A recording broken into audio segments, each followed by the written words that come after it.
هنرمندا گرافیک و دیزاینرا کرد روناک رسولپور به سالان لسر هنرا گرافیکی کار دکه او بشیوازا خواه یا تایبت برهمین الستولیتر در باسی چیروکو برهمین کردی کریه. او نها لولات سوید دیجی و آماده کاریا خود که بو پیشنگه که تایبت به هنرا الستولیتر گوه ده حفظ ایلون ده وبه. مخواست اموی جنیزیک و ناس بکن ارونی بدن سر وی پیشنگه ها تایبت و برهمین وی نها روناک بریکا سکایب میوانا برنامه هفترنگه. هنرمند روناک رسولپور بخیر هاتی برنامه هفترنگ. اتخوازم پیشی اف نوچیا بو پیشنگه هاته پیشنگه ها گود حفظ مها ایلونه ده لستکول میوبه. اتخوازم هنه کرونی بین سروی خباتا هان گو خباتک تایبت راستی به هنرا الستولیتره. اف پیشنگه چجور هاتی کرن و چاوا بیکرن جبوت چیه اف پیشنگه هان هنه کی امهور بینی و ناس بکن شکرم آخره. بله سپاس با او که لقمان و سپاس با میوان درکتن سپاس با که بسر تن کردینو و پیشنگه که پیشنگه که تایبت بکاره کنی خوما کاری و نسازی او کارانه که چند ساله جوتر او کارانه که چند ساله بخوام ینده کم نه اینک بودجه که یا با چونکه نه نسازی جوتر با لباری تکستک ده یا او که کسک سفارش ده بلام او کارانه که من لو پیشنگه دم ناون زودتر بخوام سفارشم بخوام دا زودتر بودلی خوام او کارانه ایدی لو پیشنگه بوی که خاکی بیان بینن داندنین و کارگان همو به تکنیکی دیجیتال انجام دراون و تقریبا 20 کاره که بله از بیشم یعنی چاوا او گالریا گوتلی نشان بده پیشن تابلوی برهمین خواه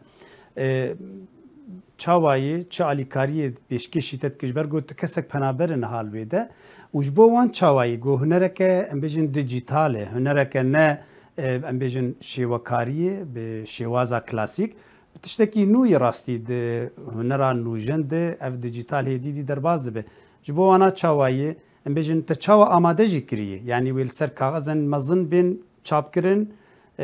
ویل سر سکرینان و برنگه کی ام بیشن دیجیتالی به پیشکش کرن و چاوایی بله او دیگه که نمایشگاه که او پیشنگه من لدنا دیگه که زودتر همو کس دتوانه لی ببیت میدلم یعنی وکو بجدار بید لو سالانه پاره کی زور کمه دادره باوی که بتوانی ببیم میدلم لو دیگه بتوانی بجدار بی لبرنامه پروگرام کننده ماوی پنجش ماغلو پیش بو دیگه کم گرفته و باوی که کتم پیشنگه که تایبتون ده بکاره کنم براستی لولاتی که وکو سوید اوی که کسی که کاری هنری دکه بتوانه دیگه خوی ببینه تا زور زحمته لبروی که بداخل و خارجی زور وکو نشان نداره که کاری هنری دکن یا پیان خوش زودتر کاری خدمات و آنها مگره اوی که زور زحمتی که زیاده لحد بخود بده که بتوانی دیگه خود ببینی و بارکش هندک بقولی دلان هندک باکلاسا زور خارجی پیان خوش نبراستی بله بسنن و باروا پرسارکی دیگهشتان سبارت با چی بکاگ لقمان ام بیشن چاوا و بین نشاندان یعنی سر کاغذا به سر کانویس به سر یان جوی بک برنگی دیجیتال به پیشاندان وقت چاوا مهنک تجربه دیتن لسرانسری جهانی برنگی دیجیتال گل سر اکرانان برچاف و برنگی ام بیشن 3D جارناتی نشاندان بالکش و اتولو بن یا به هر سر ام بیشن کاغذ و سر متریالین فیزیکی بن یعنی برچاف بن پرسرکی زور باش تنکر و پرسر با زور کس هیا آنها چون کاری دیجیتالن زورتر وکو پرینت اندکمو هندک زار وکو چارچه اندگرین هندک زارش بلوکه یا تخته یا حال سر آنها تاب دکرو پیشکش اندکین زور کسیش هر وقت که پم زور پم باش بو پرسرتن زور کس واد زان اگه کت دیجیتال یعنی او کاره هیچ کارێکی دەستی تێدانێ هوەری دەستی تێدانێ ینی دەست لێرە دایز کارێنی و کامپیوتەرە کە هەموو کارێک دەکا بەڵام لاساز داوا نییە هەرەوەی کە تۆ تەنیا ڕنگ بەکارنایانی دەنا قەڵەمەکەت هەر پێیە و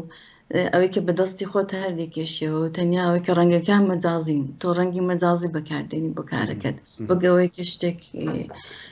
لە دنیایەکی مەجازیدا هەموو شتەکان وەکو بە منداڵی یاریمان دەکرد هەموو شتێک بە قەستی و دەمان کورد بە قەستیە تۆ وەرە میوانی بە قەستی نازام چی ڕنگ دقیقاً هەرە حاڵ و هەوایە هەموو شتێک بە قەستیە یعنی دنیاکەم هەوای لاتەوە بۆشە مەجازی و خوش بەڵێ بله روناک دمکه زووه کاری دیجیتال یعنی ام بیجن هنرا ام ناولی بکن هنرا الستریتر گو نها هدی جی خود جیانا هنری دگرتی راستی سرانسری جهانی ایدی هدی دی پیش دکه و تایبتی جهات لپیش خستن دما کرونا دما ام بیجن پاندامیک چه بو بهتر خلکی بری خدا هنرا دیجیتالی لبری تجدمک دو مدریج دکار دکه اف هنرهان چاوایی ام دناف کردا کیم دبینن راستی هنرمند کردا بهتر ام بیجن بشوازا کلاسیک یا گو ام ناز دکن کار دکن ای دیجیتال هندکن و ای الستریتر جی تایبت او پروگرامین جبو افراندنا هنرک دیجیتال کیم دبینن تجدمک دو مدریج کار دکه چاوایی اف هنرهان بوته ام بیجن جدایی اوی جهنرا دن چی بەڵێ لە هوەری ئەوەی کە بەدەست کاردەکەی ئەوەی کە بە شێوەی کلاسیکەکەی ینی ڕنگ هەیە و قەڵەم هەیە و تۆ دەتوانین بەکاری بێنی بەڕای من ئەو دەمی شتەکان جوانتر و بەهەستر بوون چونکە نهێنانەوەی ئەحساس لە نێو کاردا زۆر زەحمەتە لە کاری دیجیتالدا مەگەرەوەی کە توانایەکی زۆرت هەبێ دەنا ناتوانانی هەستەکانی خۆت بگوازەوە بۆ دنیای دیجیتالە چونکە نە ڕنگ کاغذ هەموو شتێک تۆ لە دنیایەکی مەجازیدا وەکو دیکە مەسەڵەن ئەم بم هەویست بە هەستێک نیشاندەم کاغذەکانم دەگۆڕی بافتی کاغذەکەم ینی پێکاتی کاغذەکەم ڕەنگی کاغذەکەم دەگۆڕی زۆر شت هەبوو کە دەیتوانێت شتێک کارەکان بە ئەحساس و جوانتر بکە بەڵام لە دنیای دیجیتالدا ئەوە نییە هەر بۆیش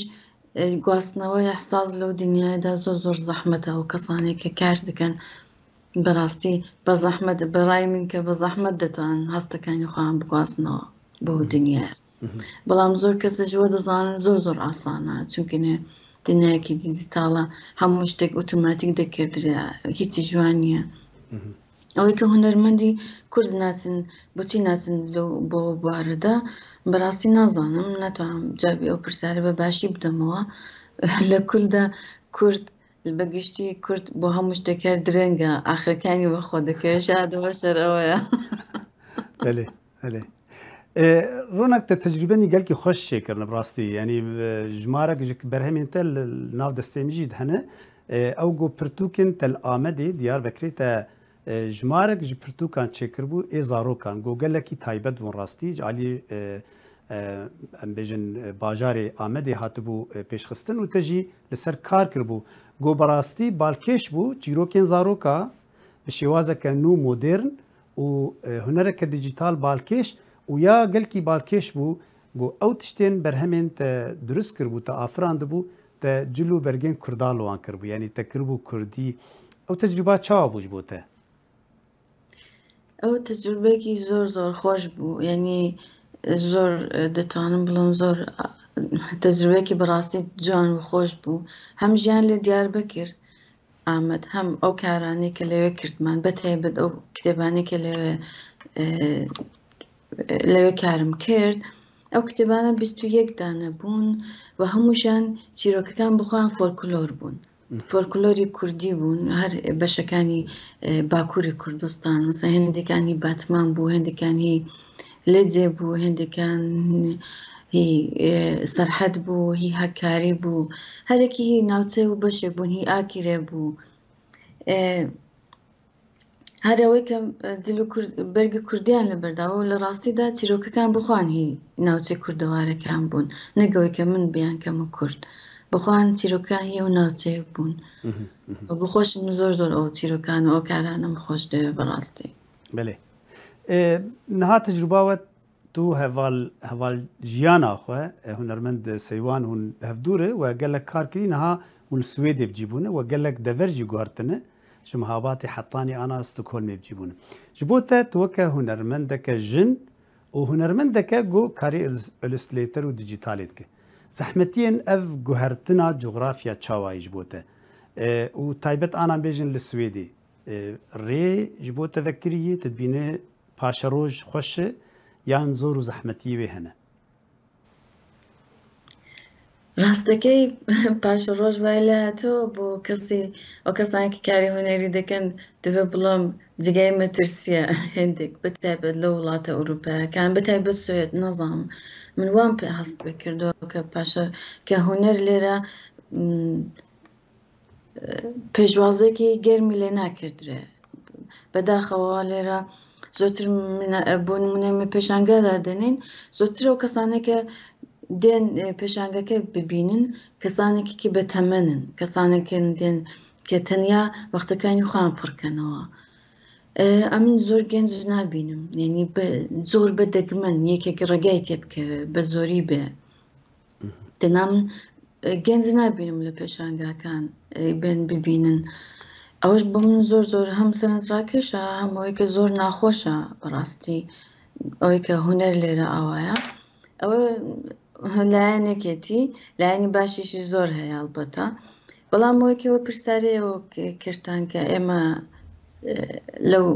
مەسیرەی لەو ڕێگایە کە هاتووین تووشی زەحمەتی و ئەوانە بووین وایە ئەو ڕێگایە بۆ ئێمە زۆر شتی خۆشی تێدا بوو زۆر شتی ناخۆشیی تێدا بوو شتە خۆشەکانی خۆشبەختانە زۆرترن لە شتە ناخۆشەکانی ئێمە وای چاو لێ دەکەین هەر جگایەک کە چوین شتێکی تازە فێر بووین دنیایەکی تازەمان بخۆمان دروست کرد یعنی وەک ئەوەیە کە شتێک دروست کرد لە نوێوە ئێمە پارچەکانی لەشی خۆمان لەو جگایانە هەڵگرتو بۆ پارچانە خۆمان خەریکە دروست دەکەین بەڕاستی و هەر پارچەیەکیش وە بیرهێنانەوەی جگایەکە هەمسا من کە چاو لە ڕابردوو دەکەم چاو لە کارەکان دەکەم یەک دنیا خاترە و یەک دنیا بیرەوەریم لە بیر دێتەوە بۆ هەر کارێک ئەوەش زۆر جگای خۆشحاڵەیە بۆ ئێمە بەێ ڕووناک ji بۆ کارێ دیجیتالێ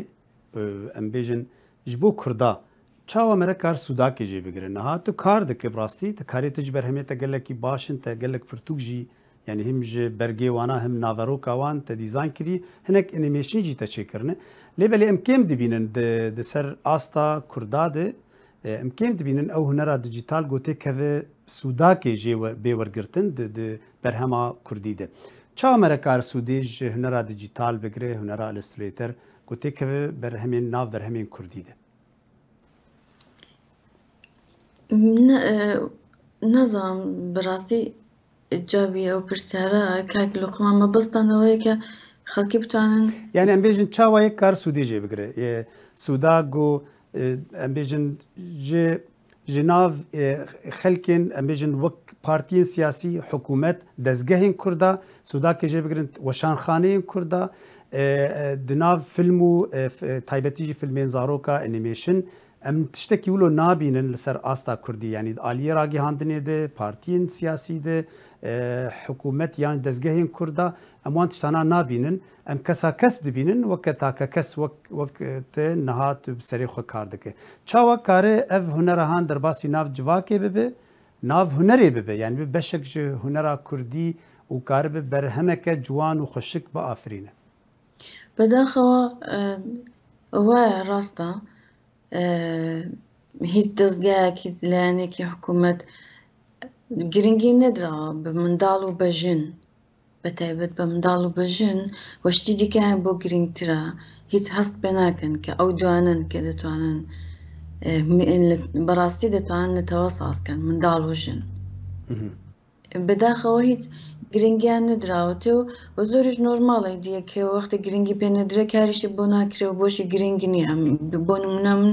کار دەکەم لایەنی حکوومەتی دێن کە کارم لەگەڵ بکەن وەکو کەسێکە